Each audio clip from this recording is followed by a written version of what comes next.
सलीम हिफ्ज़ कुरान अज़ीम आइन तुस्त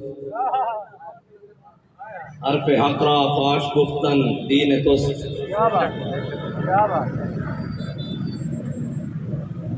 स्वीडन के वो मलून कहते हैं कि इसका ज़ाती अमल है, इनफरादी अमल है। तो मेरा सवाल स्वीडन में बसने वाले मुसलमानों से है कि तुम्हारा ज़ाती इनफरादी अमल कोई नहीं अभी तक?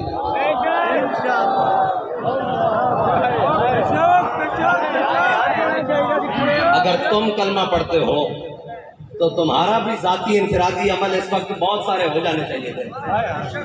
बस इसका तो दूसरा हल है ही कोई नहीं। और दूसरा, अगर उसका ज़ाती है तो फिर तुम्हारा भी तो ज़ाती खालिद इब्न वलीद वाला होना चाहिए।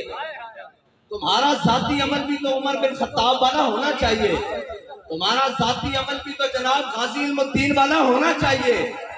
तुम्हारा ज़ाती अमल भी तो आमिर अब्दुर्रहमान चीमा वाला होना चाहिए। तुम्हारा ज़ाती अमल भी तो जनाब मुमताज कादरी वाला होना चाहिए।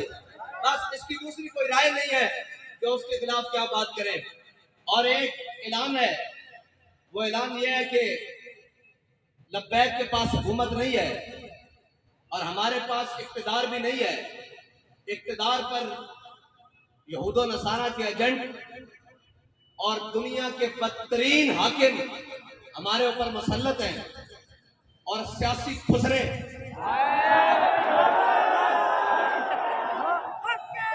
वो हमारे ऊपर मुसल्लत हैं और जिनका न दीन है न ईमान है, वो सिर्फ और सिर्फ इक़्तिदार की हवस में अपना सब कुछ बेचने के लिए तैयार है।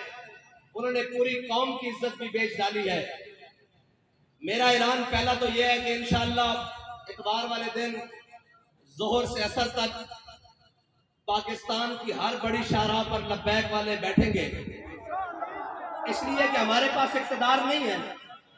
आपने घर से मुसल्ला और कुरान लेकर आना है।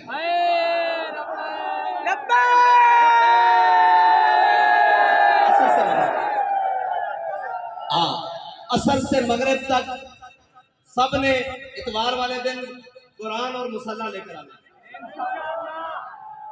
हाथ ऊपर करो जो लेकर आएगा। पाकिस्तान की हर बड़ी शाहराह पर लब्बैक वाले, जैसे लाहौर है तो लाहौर में माल रोड पर, कराची है तो शाहराह फैसल पर, इस्लामाबाद है तो शाहराह दस्तूर पर, इस तरह जनाब बड़ी बड़ी शाहराहों पर कुरान और मुसल्ला लेकर आना है। ठीक है जी, असर से मगरिब तक, और फिर मगरिब से इशा भी हो सकती है, इशा से फजर भी हो सकती है। ये तो फिर अपनी बात है ना। कुरान और मुसल्ला, और अपने बच्चों को भी साथ लेकर आना है। अपने बूढ़ों नहीं मरते यार, बूढ़े कुछ नहीं होता है, बूढ़ों को भी साथ लेकर आना है, नौजवानों को भी साथ लेकर आना है। घर में कोई बंदा ना रहे। ठीक है भाई, कितने लब्बैक वाले हैं सारे मेन शाहराहों पर। अगर शहर दूर है तो जो उनके करीब मेन सड़कें बनती हैं वहां पर आएंगे। ये हमारा ऐलान उस वक्त है जब तक लब्बैक के पास हुकूमत नहीं है। और अगर लब्बैक के पास हुकूमत होती आज के दिन तो फिर कोई तहरीकी मार्च रैलियों का ऐलान नहीं होता, सिर्फ एक टीवी का माइक होता और जो भी लब्बैक जिसको हाकिम बनाती वो सामने होता और वो कहता कि घरों से एक मुसल्ला और अपना हथियार और अपनी सवारी लेकर शाहराहों पर आओ।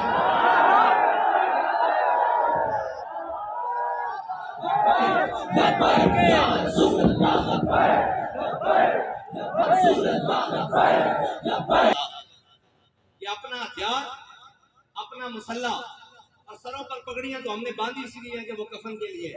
वैसे भी सफेद सूट बांधते हैं, वैसे भी शहीद तो जिस हालत में भी चला जाए। और अल्लाह की कसम, ये यूरोपीय यूनियन नेटो की बात करते हैं, पूरी दुनिया इनके कदमों में आ जानी थी।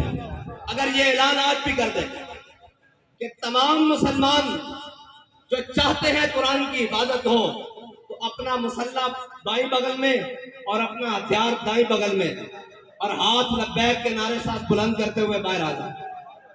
हम बात करने जा रहे हैं आलम कुफर से कि या तो तुम नहीं या तो हम नहीं। ये है इलाज इनका, और कोई इलाज नहीं है। ये कुरान बाबा जी पहले भी कह के गए हैं, ये कुरान इसलिए जलाते हैं कि तुम मलून हो, तुम हाकिम बेशरम हो। वरना यार एक इसराइल, इतना सा इसराइल, आज उन्होंने इस बात को शामिल किया है कि ठीक है जी मुसलमानों का भी एहतजाज, लेकिन हम इसको इसलिए नहीं जलने देंगे कि जनाब इसमें तौरात और यहूदियों की तौरात और इंजील है जी, ये सारी इसका भी जलाने का उन्होंने ऐलान किया है। लिहाजा हमसे बात इसराइल के सफीर ने की है, हम आइंदा के बाद इसकी इजाजत नहीं देंगे। इसको गैर कानूनी करार देने लगे हैं। डूब के मर जाना चाहिए पूरी उम्मत मुसलमान, पूरी उम्मत को डूब के मर जाना चाहिए, इसलिए कि उनका एक सफीर के चंद लफ्ज वो काम कर गए जो पूरी 1.5 अरब मुसलमान नहीं कर सकते।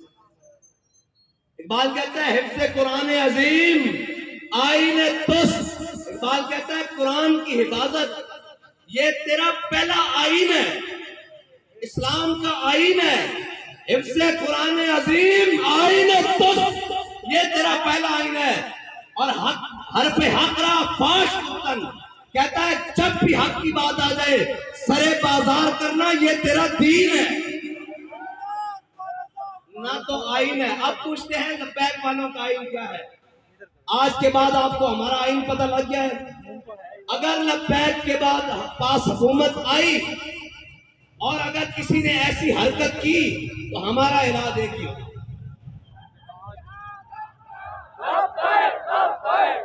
और हमारे जो बाहर बैठे हैं ना भाई, वो कहते हैं कि ये जिहाद का नारा ना लगाएं, इनको तकलीफ होती है यूरोप को। मैं कहता हूं दब के लाओ ताकि इन्होंने पीड़ पूरी हो गई।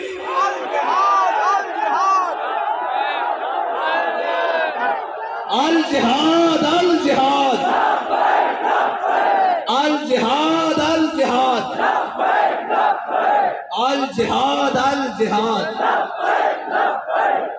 और नहीं कोई ऐसी दुनिया अफलाक के नीचे, नहीं कोई ऐसी, इकबाल कहता है ना, नहीं कोई ऐसी दुनिया अफलाक के नीचे बेमार का हाथ आए तख्ते जमो के। इकबाल कहता है दुनिया में कोई ऐसी जगह रह नहीं गई कि मुसलमान कहें हम वहां इज्जत से हुकूमत कर रहे हैं। इकबाल कहता है उसका एक ही तरीका है कि जिहाद के लिए मोहम्मद अरबी की तलवार उठा लो। नहीं कोई ऐसी दुनिया अफलाक के नीचे बेमार का हाथ आए तख्ते जमो के। और आगे इकबाल कहता है कि दिल की आजादी शहनशाही शिकम सामान मौत, ऊपर से लेकर नीचे तक शिकम के लिए बैठे हुए। दिल की आजादी है ही नहीं, अगर होती तो फिर कुरान की आजादी, कुरान के हुर्मत के लिए बात होती, कुरान के तहफ़्फ़ुज़ के लिए बात होती। एक से एक बढ़ के लाइन आया, कहते हैं जी ये जनाब ऐसे आएंगे, ये वो आएंगे, पाकिस्तान को ऐसा कोई भी नहीं मिलेगा। जब तुमने कुरान को छोड़ दिया, हुजूर की नामूस को छोड़ दिया, हमें कोई परवाह नहीं, तुम सारे समेत चल जाए, तुम्हारा सब कुछ चल जाए, जमीन और आसमान आफात और बलियात सब चल जाए, हमें इससे परवाह नहीं। जब तुम्हारे दिल में कुरान की अजमत नहीं तो तुम भी जल जाओ, तुम्हारा घर भी जल जाए, तुम्हारे असबाब भी जल जाए, हमारी आंख में भी बल नहीं आएगा। इसलिए हमें कोई तकलीफ नहीं, हमें अगर तकलीफ है तो कुरान के जलने की है, इसलिए कि वो तकलीफ। हाँ, अगर तुम्हें कुरान के जलने की तकलीफ होती तो फिर जो हाथ तुम्हारे जाने बाता उस हाथ को हम तोड़ते, जो आंख तुम्हारी जाने बढ़ती उस आंख को हम फोड़ते। लेकिन अब तो हम दुआ करते हैं अल्लाह तुम्हें और गर्क करे, और गर्क करे, और गर्क करे, और गर्क करे। उन तमाम असबाब को भी आग लगा दे जो तुमने सिर्फ इस्लाम के लिए रखे हुए, इस्लाम की हिफाजत के लिए नहीं रखे। और मैं तो ये कहता हूं कि ये सब, हम सब भी मर जाए और हम सब भी गर्क हो जाए अल्लाह की किसी अजाब में। अजाब ही आएगा ना हम पर जब हम मुआविज़ कुरान नहीं है। क्या करें भाई, सब सुबह उठकर सबको इज्जत कुरान की वजह से मिली। बाबा जी जब कुरान की बात आते थे फरमाते थे चलिया सारिया गल्ला बाद में घरों असी कुरान पढ़न निकले सन। 1974 बाबा जी फरमाते सब नालों पहले कुरान घरों पढ़न निकले सन। वो क्या मौलवी, वो क्या पीर, वो क्या उफाज, वो क्या कारी, वो क्या अवाम, वो क्या जनाब, सबको इज्जतें कुरान की वजह से मिली। किसी का बच्चा कुरान की वजह से ठीक हुआ जनाब, किसी को शिफा कुरान की वजह से मिली, किसी को हिदायत कुरान की वजह से मिली, किसी को ईमान कुरान की वजह से मिला, किसी को इस्लाम कुरान की वजह से मिला। सारा कुछ कुरान के मिलने के बाद जब कुरान की इज्जत की बारी आई है तो हम सब बेशर्म बन गए, सब बेशर्म बन गए। इसमें दूसरी राय है ही कोई नहीं। क्या करें जी, क्या करें? एक ही हल है कि हम सब मर जाएं और डूब कर मर जाएं। यार, एक इसराइली की बात, एक सफीर की बात स्वीडन को रोक सकती है तो 1.5 अरब मुसलमान कोई नहीं, कुछ भी नहीं। ये झूठ है, ये पाकिस्तान का नाम भी, ये रियासत का सब फ्रॉड, 57 इस्लामी ममालिक सब झूठ, 1.5 अरब मुसलमान सब धोखा, कुछ भी नहीं है। अगर होता तो आज कुरान को सरेआम ऐसे कोई न चलाता। और यार, बादशाह भी अच्छी ना कहीं इस तरह लावारिस करके चलाना, ये बात नहीं है। बस हमारी बात इतनी है, हाँ, आपने आना है और हम क्या कर सकते हैं? कुछ भी नहीं कर सकते। क्या वो सारे मलून हक तो ये था ना कि आज के दिन कहते हैं यौम तकद्दुस मनाना है।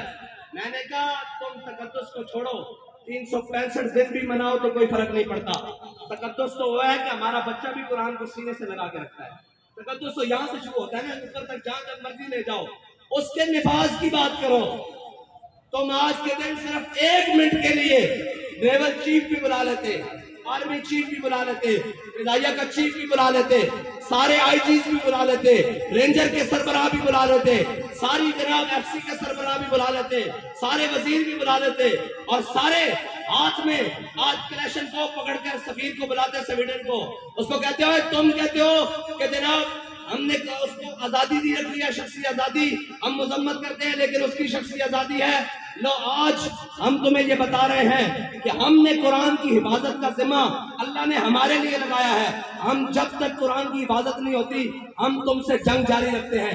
1 मिनट की बात, 1 मिनट की बात थी, 1 सेकंड की बात थी, लेकिन कोई नहीं, ना कोई बात करेगा। हम जनाब मजम्मत करते हैं। मैंने कहा मजम्मत की जरूरत नहीं, जब मुरम्मत की ताकत हो तो मजम्मत हैसियत ही दूसरी रखती। मजम्मत तो शाह साहब ने कहा ईसाई भी कर रहे हैं, मजम्मत तो यहूदी भी कर रहे हैं, मजम्मत तो पारसी भी कर रहे हैं, मजम्मत तो हिंदू भी कर रहे हैं। तुम्हें अल्लाह ने इसलिए नहीं ताकत दी थी, तुम्हारा काम था तुम मुरम्मत करते। हाँ, जिस तरह उनकी मुरम्मत की है जिन्होंने तुम्हारे घर को जलाया। हाँ, जिस तरह उनके लिए स्पेशल अदालतें बनाई हैं, जैसे उनके लिए लोहे के राड तैयार किए थे, जैसे उनको आधी रात को जनाब अंधी गोलियों से मारा है, उस तरह मुरम्मत करते तो इनकी जरूरत भी ना होती बात करते। लेकिन क्या करें, कोई इकबाल ने कहा क्या नहीं है और कोई गज़नवी कारगाए हयात में। लेकिन इंशाअल्लाह अगर बात इस हद तक आ गई है तो फिर अल्लाह को भी तो कुछ मंजूर होगा, फिर उसकी कुदरतों को भी तो कुछ मंजूर होगा कि वो अपनी कुदरतों से इस्लाम के मुहाफिजों को गालिब लाएगा, दीन के मुहाफिजों को गालिब लाएगा, इस्लाम के मुहाफिजों को गालिब लाएगा। मैं बड़ी उम्मीद से था कि ये हमारी हमसाए मुल्क, इन्होंने जनाब हुकूमत हासिल की है, ये तो बुलाएंगे ना इनको कि हम कुरान के नाम पर आए हैं। लेकिन नहीं, खाली निकले, ये भी खाली निकले। कुरान की हिफाजत के लिए कोई नहीं। ये तो फिर हुकूमतों की लड़ाई रही, ये तो फिर रियासतों की लड़ाई रही, दीन की लड़ाई खत्म। दीन की लड़ाई के लिए अगर इस सदी में कोई आया है तो उसको अमीरुल मुजाहिदीन कहते हैं, बस। बाकी सब झूठ निकला, सब फ्रॉड निकला, सब धोखाबाजी निकली। और कुरान तो यार मुश्तरका है, इसकी तो जनाब जेर जबर के बारे में किसी का इख्तिलाफ नहीं है जी। आज क्यों चुप हो गए?